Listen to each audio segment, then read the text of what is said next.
കർത്താവായ യേശുക്രിസ്തുവിനോട് പ്രാർത്ഥിച്ച് കർത്താവിൽ നിന്ന് മറുപടി പ്രാപിച്ചെടുക്കുക എന്നത് നിസ്സാരമായ കാര്യമൊന്നുമല്ല കേട്ടോ. വെറുതെ ഒന്നും പ്രാർത്ഥിച്ച് അവൽ നിന്നൊന്നും നേടിയെടുക്കാനൊന്നും പറ്റത്തില്ല. ദൈവത്തിന്റെ വചനം പരിശോധിക്കുമ്പോൾ നമുക്കത് വ്യക്തമായി കാണുവാനായി കഴിയുന്നുണ്ട്. എങ്ങനെയാ കർത്താവിൽ നിന്ന് വിഷയങ്ങൾക്ക് മറുപടി പ്രാപിച്ചെടുക്കുവാൻ കഴിയുന്നത്? മത്തായി എഴുതിയ സുവിശേഷം 8-ാം അധ്യായം അതിന്റെ 5 മുതൽ താഴോട്ട് വായിക്കുമ്പോൾ ഒരു വ്യക്തിയുടെ ജീവിതത്തെ അതിനകത്ത് രേഖപ്പെടുത്തിയിട്ടുണ്ട്.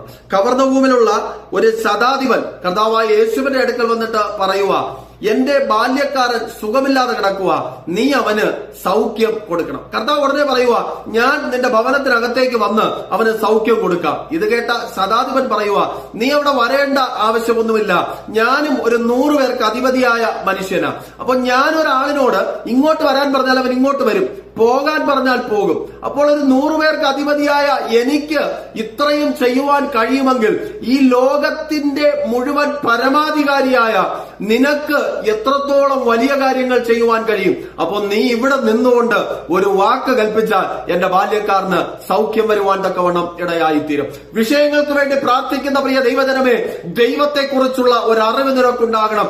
ദൈവത്തിന്റെ വലിപ്പത്തെക്കുറിച്ചുള്ള ഒരു അറിവ് നിനക്കുണ്ടാകണം.